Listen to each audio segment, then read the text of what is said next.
आज है 5 नवंबर 2025 दिन बुधवार। Welcome back to Clean News UP. चलिए देखते हैं उत्तर प्रदेश की 25 फटाफट बड़ी खबरों को। योगी सरकार का बड़ा फैसला, नॉन हाइब्रिड धान पर रिकवरी छूट से किसानों को राहत। उत्तर प्रदेश की योगी सरकार ने किसानों और चावल उद्योग को बड़ी राहत दी है। अब नॉन हाइब्रिड धान की कुटाई पर 1% रिकवरी की छूट मिलेगी। सरकार के इस निर्णय से करीब 13 से 15 लाख किसानों और 2000 से ज्यादा राइस मिल संचालकों को सीधा फायदा होगा। इस योजना के तहत 167 करोड़ रुपए की प्रतिपूर्ति का प्रावधान किया गया। सरकार का यह कदम किसानों को प्रोत्साहन देने, राइस मिलों की प्रतिस्पर्धा बढ़ाने और रोजगार सृजन को गति देने की दिशा में महत्वपूर्ण माना जा रहा है। एक तरफा जुर्माना, दूसरी तरफ समाधान। यूपी में पराली के बदले गोबर की खाद योजना शुरू। उत्तर प्रदेश सरकार ने पराली जलाने की समस्या को रोकने के लिए सख्ती और समाधान दोनों रास्ते अपनाए। बार बार पराली जलाने वाले किसानों पर जुर्माना लगाया जा रहा है, साथ ही उन्हें सरकारी योजनाओं से वंचित किया जा सकता है। दूसरी ओर सरकार ने एक नई योजना शुरू की। अब किसानों को पराली के बदले गोबर खाद दी जाएगी। राज्य के 90 गौशालाओं से निकलने वाला गोबर खेतों की उर्वरता बढ़ाने में मदद करेगा। ये पहल पर्यावरण संरक्षण और किसान हित दोनों के लिए अहम मानी जा रही है। IIT-BHU के छात्रों के लिए बड़ी सौगात, स्कॉलरशिप के साथ मिलेगी इंडस्ट्री लेवल ट्रेनिंग। IIT-BHU के छात्रों के लिए खुशखबरी है। अब उन्हें पढ़ाई के साथ इंडस्ट्री लेवल ट्रेनिंग और स्कॉलरशिप का अवसर मिलेगा। संस्थान ने क्लाउड ब्लिट्ज कंपनी के साथ एक महत्वपूर्ण समझौता किया है, जिस पर डीन प्रोफेसर राजेश कुमार और कंपनी के CEO अतुल वारघाने ने हस्ताक्षर किए। इस साझेदारी के तहत कंपनी छात्रों को सालाना स्कॉलरशिप, वित्तीय सहायता और कौशल विकास का सहयोग देगी। 5 बार नियम तोड़े तो जाएगी गाड़ी और लाइसेंस। ट्रैफिक नियमों पर सख्त हुई पुलिस। यूपी पुलिस ने ट्रैफिक नियमों को लेकर सख्ती बढ़ा दी है। रिजर्व पुलिस लाइन में यातायात माह के शुभारंभ के मौके पर JCP कानून और व्यवस्था बबलू कुमार ने कहा कि जो चालक 5 या उससे अधिक बार यातायात के नियम तोड़ेंगे, उनके वाहन का पंजीकरण और ड्राइविंग लाइसेंस रद्द कर दिया जाएगा। DCP ट्रैफिक कमलेश दीक्षित के साथ उन्होंने हरी झंडी दिखाकर ट्रैफिक रैली को रवाना किया। अखिलेश यादव का बीजेपी परवार, बोले भाजपा राज मतलब भ्रष्टाचार का भंडार। समाजवादी पार्टी के राष्ट्रीय अध्यक्ष अखिलेश यादव ने भाजपा सरकार पर तीखा हमला बोला। उन्होंने कहा कि भाजपा राज में भ्रष्टाचार का भंडार खुला पड़ा है। अखिलेश ने सवाल उठाया कि जब एक CEO के पास 100 करोड़ की अवैध संपत्ति मिली तो उनके ऊपर बैठे नेताओं के पास कितनी दौलत होगी। मामला कानपुर के वकील अखिलेश दुबे से जुड़ा है, जिनके साथ मिलकर CEO ऋषिकांत शुक्ला ने करोड़ों की संपत्ति अर्जित की। यूपी सचिवालय में बड़ा प्रशासनिक फेरबदल, 15 संयुक्त सचिवों के तबादले। उत्तर प्रदेश सरकार ने सचिवालय सेवा में बड़ा प्रशासनिक बदलाव किया है। 15 संयुक्त सचिव स्तर के अधिकारियों के तबादले कर दिए गए। इसमें शकील अहमद सिद्दीकी का नाम प्रमुख है, जिन्हें अब उच्च शिक्षा विभाग में संयुक्त सचिव बनाया गया। इसके अलावा गृह, वित्त, स्वास्थ्य, कृषि, सिंचाई, लोक निर्माण और ऊर्जा सहित कई अहम विभागों में नए अधिकारियों की तैनाती की गई। यूपी में अब फैमिली ID के बाद पात्र परिवारों को मिलेगा राशन कार्ड। उत्तर प्रदेश सरकार ने राशन कार्ड से वंचित पात्र परिवारों को राहत दी। अब फैमिली ID एक पारिवारिक पहचान के आधार पर पात्र परिवारों के लिए राशन कार्ड बनाए जाएंगे। जिला अर्थ और संख्याधिकारी मनोज कुमार श्रीवास्तव ने बताया कि ग्रामीण क्षेत्रों में खंड विकास अधिकारी और नगरीय क्षेत्रों में उप जिलाधिकारी को नोडल अधिकारी बनाया गया। फैमिली ID सहज जन सेवा केंद्र, पंचायत सहायक और ऑनलाइन बनवाई जा सकती है।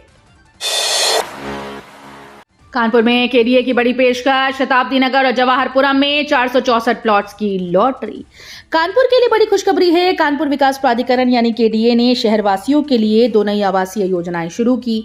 शताब्दी नगर और जवाहरपुरम योजनाओं के तहत कुल 464 प्लॉट्स लॉटरी प्रणाली से बेचे जाएंगे।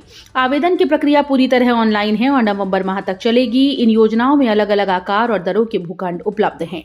KDA ने इसे आम नागरिकों के लिए घर का सपना पूरा करने का स्वर्णिम अवसर बताया, जो शहर में आवास विकास को एक नई दिशा देगा। योगी सरकार का बड़ा कदम, लापरवाही पर अब गिरेगी गाज, अवैध निर्माण पर निगरानी तेज। लखनऊ में अवैध निर्माण पर अब बड़ी कार्रवाई होने जा रही है। लखनऊ विकास प्राधिकरण के 15 अफसरों और इंजीनियर्स को निलंबित करने के निर्देश दिए गए। LDA उपाध्यक्ष प्रथमेश कुमार ने सोमवार रात को ये सख्त कदम उठाया। साथ ही शहर में अवैध निर्माणों पर नजर रखने के लिए 3 नए अधिकारियों को नामित किया गया। सरकार का यह कदम राजधानी में अनियंत्रित निर्माण पर रोक लगाने और जिम्मेदार अफसरों की जवाबदेही तय करने की दिशा में एक बड़ा संदेश माना जा रहा है। बहराइच में औद्योगिक उछाल, 1656 करोड़ के निवेश से 90 नई इकाइयां स्थापित। उत्तर प्रदेश के बहराइच जिले में औद्योगिक विकास की रफ्तार तेज हो गई है। ग्लोबल इन्वेस्टर समिट के बाद अब तक जिले में 90 नई औद्योगिक इकाइयां स्थापित हो चुकी हैं। इन इकाइयों में 1656 करोड़ रुपए का निवेश हुआ, जिससे करीब 9000 लोगों को रोजगार मिला। जिले में कुल 140 इकाइयों के लिए 2301 करोड़ रुपए के एमओयू हुए थे, जिनमें से अधिकांश पर तेजी से काम जारी है। योगी सरकार का सख्त निर्देश, ड्यूटी पर रील बनाने वाले पुलिसकर्मी होंगे हटाए गए। उत्तर प्रदेश की योगी सरकार ने पुलिस अनुशासन को लेकर सख्त रुख अपनाया है। मुख्यमंत्री योगी आदित्यनाथ ने यह साफ कहा कि ड्यूटी के दौरान रील या वीडियो बनाने वाले पुलिसकर्मियों की तैनाती संवेदनशील स्थानों पर तुरंत की जाए। समीक्षा बैठक में सीएम ने कहा कि वर्दी शक्ति का नहीं बल्कि अनुशासन और सेवा भावना का प्रतीक है। उन्होंने निर्देश दिया कि जनता की सेवा में दिखावा नहीं बल्कि समर्पण झलकना चाहिए। सरकार का ये कदम पुलिस व्यवस्था में अनुशासन को मजबूत करने की दिशा में अहम माना जा रहा है। धार्मिक गतिविधियों पर यूपी सरकार की सख्ती, निगरानी के लिए नई नीति लागू। उत्तर प्रदेश सरकार ने राज्य में धार्मिक गतिविधियों की निगरानी को लेकर सख्ती बढ़ा दी। सरकार का कहना है कि किसी भी संस्था या संगठन को सार्वजनिक व्यवस्था और कानून का उल्लंघन करने की अनुमति नहीं दी जानी चाहिए। प्रशासन अब धार्मिक स्थलों पर होने वाले आयोजनों और गतिविधियों की नियमित निगरानी करेगा ताकि शांति और सौहार्द कायम रखा जा सके। योगी सरकार का ये कदम सामाजिक समरसता बनाए रखने और अफवाहों या भ्रामक संदेशों के प्रसार पर रोक लगाने की दिशा में अहम माना जा रहा है। डीएम का निर्देश, जीरो पावर्टी योजना के सभी लाभार्थियों को मिले हर सरकारी योजना का लाभ। उत्तर प्रदेश के औरैया जिले में जीरो पावर्टी योजना को प्रभावी बनाने के लिए प्रशासन ने कमर कस ली है। कलेक्ट्रेट स्थित मानस सभागार में राष्ट्रीय ग्राम स्वराज अभियान के तहत आयोजित प्रशिक्षण कार्यशाला में जिलाधिकारी डॉक्टर इंद्रमणि त्रिपाठी ने अधिकारियों को स्पष्ट निर्देश दिए कि जीरो पावर्टी योजना में चिन्हित सभी लाभार्थियों को शासन की हर कल्याणकारी योजना का पूरा लाभ दिया जाए। डीएम ने कहा कि इसका उद्देश्य हर परिवार को आत्मनिर्भर बनाना और जिले को गरीबी मुक्त दिशा में आगे बढ़ाना है। यूपी बोर्ड परीक्षा 2026 के लिए केंद्र निर्धारण शुरू, 30 दिसंबर तक पूरी होगी प्रक्रिया। उत्तर प्रदेश माध्यमिक शिक्षा परिषद ने 2026 की हाई स्कूल और इंटरमीडिएट बोर्ड परीक्षाओं के लिए केंद्र निर्धारण की प्रक्रिया शुरू कर दी। जिलाधिकारी की अध्यक्षता में समिति गठित की जाएगी जो 10 नवंबर से 30 दिसंबर तक ऑनलाइन माध्यम से परीक्षा केंद्र तय करेगी। इस बार पूरी प्रक्रिया सॉफ्टवेयर आधारित होगी ताकि पारदर्शिता बनी रहे। गलत जानकारी देने वाले विद्यालयों के केंद्र निरस्त किए जा सकेंगे और उनके खिलाफ कार्रवाई भी होगी। देव दीपावली के बाद सख्त होगी कार्रवाई। नगर निगम ने 1.78 करोड़ बकायेदारों को भेजा नोटिस। वाराणसी के दाल मंडी में नगर निगम ने बड़ी कार्रवाई की तैयारी कर ली है। देव दीपावली और प्रधानमंत्री के दौरे के बाद 151 बकायेदार भवन स्वामियों के सीवर और पेयजल कनेक्शन काटे जाएंगे। इन सभी पर गृहकर, सीवर कर और जलकर मिलाकर 1.78 करोड़ रुपया बकाया है। नगर निगम ने पहले ही सभी को नोटिस जारी कर दिया था। निर्धारित समय में कर न चुकाने पर अब सख्त कार्रवाई की जाएगी। कानपुर विश्वविद्यालय में अजीब स्थिति, 2 नवंबर को दाखिला, 11 नवंबर से परीक्षा शुरू। कानपुर के छत्रपति शाहू जी महाराज विश्वविद्यालय की कार्यप्रणाली पर एक बार फिर से सवाल उठने लगे। विश्वविद्यालय ने विषम सेमेस्टर की परीक्षाएं 11 नवंबर से शुरू करने की घोषणा की, जबकि दाखिले की प्रक्रिया 2 नवंबर तक जारी रही। ऐसे में कई छात्र सिर्फ 9 दिन बाद परीक्षा देने बैठेंगे। छात्रों और अभिभावकों ने इसे अनुचित बताते हुए आपत्ति जताई। वहीं कुलपति ने कहा कि यह निर्णय शैक्षणिक सत्र को समय पर पूरा करने और परीक्षा कैलेंडर को बनाए रखने के लिए लिया गया है। कानपुर की 104 ग्राम पंचायतों से 15.24 करोड़ का हिसाब गायब, डीएम ने भेजा नोटिस। कानपुर जिले की 104 ग्राम पंचायतों में विकास और मनरेगा कार्यों के नाम पर बड़ा घोटाला सामने आया। वर्ष 2020-21 में खर्च किए गए 15.24 करोड़ रुपए का कोई लेखा जोखा ग्राम पंचायतों के पास नहीं मिला। ऑडिट टीम ने 2023 में जांच के दौरान जब कागजात मांगे तो 2 साल बाद भी अभिलेख उपलब्ध नहीं कराए गए। इस पर जिलाधिकारी जितेंद्र प्रताप सिंह ने संबंधित ग्राम प्रधानों और सचिवों को नोटिस जारी कर दिया है। गीता प्रेस को मिली बड़ी सौगात, गीडा सेक्टर 27 में 10 एकड़ जमीन पर बनेगी नई फैक्ट्री। देश और दुनिया में धार्मिक ग्रंथों के प्रकाशन के लिए प्रसिद्ध गीता प्रेस को अब बड़ा विस्तार मिलने जा रहा है।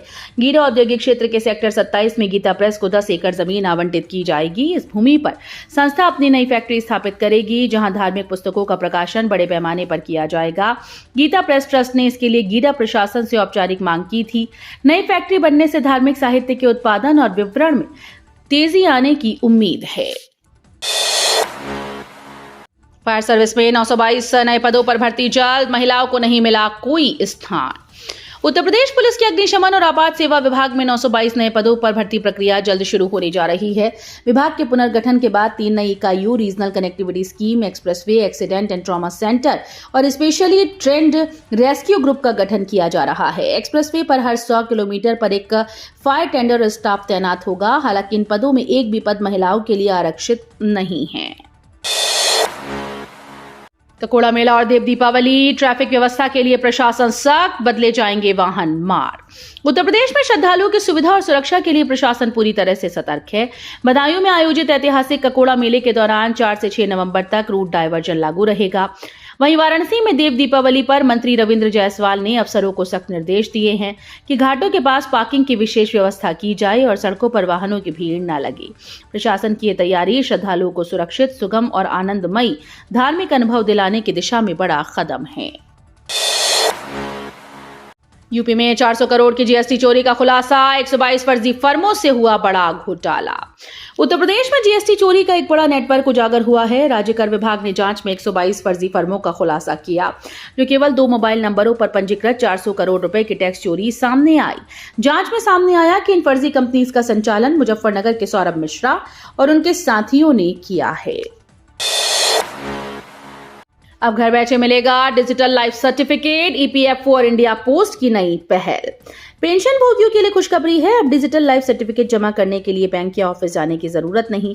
कर्मचारी भविष्य निधि संगठन यानी ईपीएफओ और इंडिया पोस्ट पेमेंट्स बैंक के बीच हुए समझौते के बाद अब डाकिया ये सुविधा घर घर पहुंचाएगा। संचार मंत्रालय की इस पहल से देश भर के लाखों बुजुर्गों को बड़ी राहत मिलेगी। ये कदम डिजिटल इंडिया मिशन को मजबूती देगा और पेंशन प्रक्रिया को और भी आसान बनाएगा। केंद्र ने जारी किया नोटिफिकेशन, पर राज्य कर्मचारियों को अभी नहीं मिलेगा लाभ।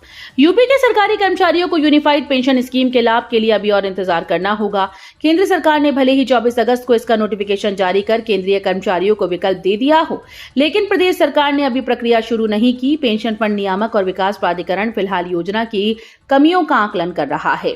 इसके बाद यूपी सरकार को रिपोर्ट भेजी जाएगी। यानी यूनिफाइड पेंशन स्कीम फिलहाल राज्य कर्मचारियों के लिए दूर की तस्वीर बनी हुई है। राहुल गांधी पर मानहानि केस में 4 दिसंबर को अगली सुनवाई तय। यूपी के हाथरस में कांग्रेस नेता राहुल गांधी के खिलाफ दायर मानहानि के मामले नई कार्रवाई शुरू हो गई।